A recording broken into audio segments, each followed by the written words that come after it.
Hi, my name is John Flett. I'm a pediatrician at Hillcrest Private Hospital, Busamed.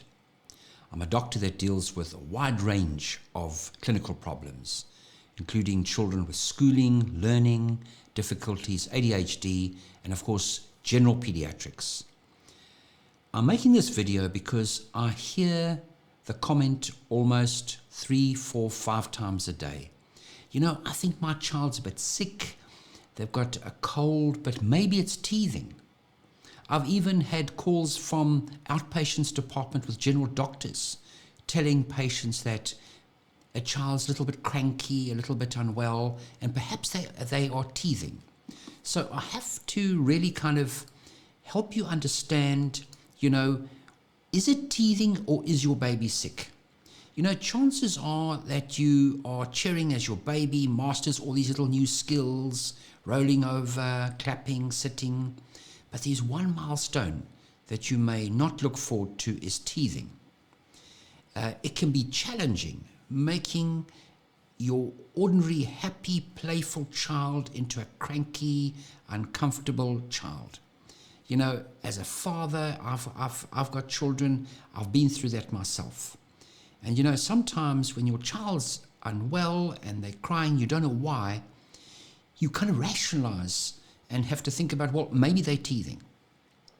So I'm going to help you understand and answer this particular question. Teething tends to happen around about 6 months of age. And it's the same time as children generally start getting sick, because the antibodies they've received from their mother tend to wear out and they've got to start making their own.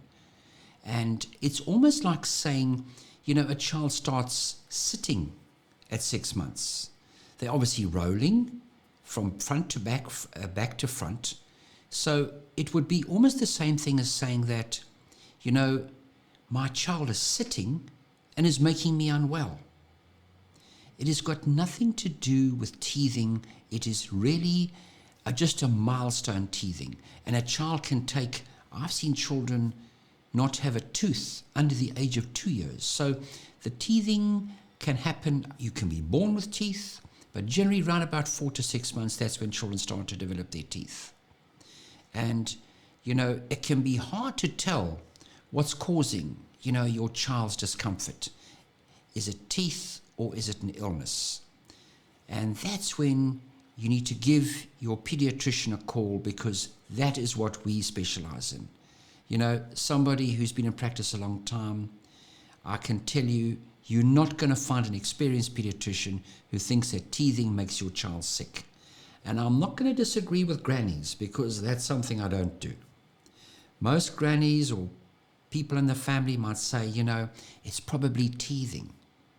So I'm going to help dispel these myths and help you give some clues. So it's probably teething if your baby is a little bit crankier than normal. About 2/3 of teething babies show signs of fussiness. You might notice them fussing or wanting to be held, comforted more. Of course, drooling all the time. More than half of babies drool when teething. Expect some little bit of slobber as the teeth begin to push right through, and they push down. And of course, the first teeth are from the bottom, in the middle. And it can make a child very unhappy. You've got to almost look at the gums. A child's set of gums before the teeth come through are flat. They're flat like Table Mountain. But when they start to push from underneath, it causes a rounded kind of gum. And if that's what you're looking at from the side, so you might see that roundedness. Of course, once the teeth are through, all that discomfort's over. So the process that happens before they actually come through is what causes a child to be cranky, and sometimes they drool, they have a rash on their chin and cheek and neck. They want to gnaw on things, chew on things. And according to some research, a common myth is gum irritation. It affects about 85% of teething babies. Your child responds by biting, chewing on toys and other objects. After this sort of gumminess, a cold face cloth or a pacifier or a teething ring that's cold might give some relief. And then there are some medications that you can use to rub on the gum. But I must say they give very temporary relief. If a child is really unwell, sometimes medication as a pain reliever can be very useful. You know, this whole issue of causing a raised temperature, let's just dispel this. We don't see children who are teething, young children with raging fevers. Imagine a whole bunch of children at a daycare center when they are teething. You don't walk in there in the middle of winter and it's like a furnace. You know, you're sort of warming yourself, every child's so hot. I often think, you know, we would have had global warming a long time ago if teething caused fevers. But, you know, the Brazilians did a research study where they looked at about a whole bunch of babies and every day for about 8 months, and they measured their temperatures. And they found that there was a very slightly increased temperature, but not the temperature that you're going to be able to pick up that would make your child feel unwell, that you'll be able to say, oh, my child's got a fever. And, you know, that is absolutely a myth. It does not cause high fever. You know, a child can become less interested in solids. And if your baby's already started to eat into solids, you might notice there's a little bit of a sort of a waning or tail off. They're not as interested as that first tooth comes through. As long as your child is drinking and having plenty of formula or breast milk, they're going to be absolutely fine. So let's talk about, you know, when is a child not teething and having or has a particular illness? So if the fussiness, you can't console them, you can't comfort them. You know, the phrase cutting a tooth makes it sound like your little one is having a severe stabbing pain, but teething pain is generally very mild.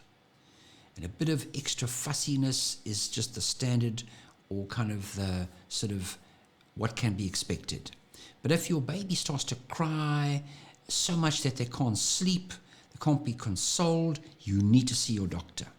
Only the other day I saw a child whose parents came in and they were worried about this particular kind of scenario. You know, the child was unwell, out of character. You know, they normally were an easygoing child and then suddenly they wouldn't sleep. They had a bit of a cold, runny nose. That child had an ear infection. You're going to make sure you get somebody who can look very carefully in the ear. Looking in a child's ear is not that easy. You know, often parents go to people that are not qualified, to pharmacies and untrained staff who've never been to medical school, and they try and look in with equipment. They can't really tell you. A child's ear looks very different to an older child and an adult's. You know, if a child has a high fever over 38 degrees, this is very much pointing in the direction of an infection. A teething baby who's constantly putting their hands in their mouth or rubbing their ears, who's picked up a bug, probably has a cold. You need to consult your pediatrician if that temperature goes above 38 degrees or your child has an unexplained kind of fretfulness or is unhappy. If your child has no appetite for solids or liquids, some babies avoid solids, and while they are pushing a new tooth all the way through, but generally, you know, that is temporary. If a child really goes off their food, that's something that you've got to look at and think about a lot more seriously. But you know, if your child is refusing to take a bottle or breastfeed, that is also a danger sign. You can't ignore that. If your child has a runny nose, coughing, vomiting, or diarrhea, there is no evidence that teething causes any of those issues, no matter what the family members say when you phone them up. They probably say, it's just probably teething. That's often a comment by a doctor who doesn't really know, is not comfortable dealing with your child and is a bit worried. They just kind of, it's like saying, you know, it's some virus or it's just teething. That's not true. Your child probably has an infection. If your child has a rash that is not on the face, a lot of drooling can sometimes cause this rash around your child's mouth, but one that spreads all over the torso, the arms, the legs, that's caused by an illness. It doesn't cause a child to have bad diarrhea either. Symptoms continue that continue for more than a few days. Irritability, gum rubbing and you might see a slightly raised temperature. Maybe you can sort of say that might be teething. But when that prolongs and goes on several days, that is not a teething episode. And a child might just be cranky just a day or so before that tooth comes through. So if your little one seems miserable for several days in a row and you don't see a tooth, then there's probably something else. And that's when you need to come out and go and seek your doctor. Phone us if those are any of those symptoms that you can recognize.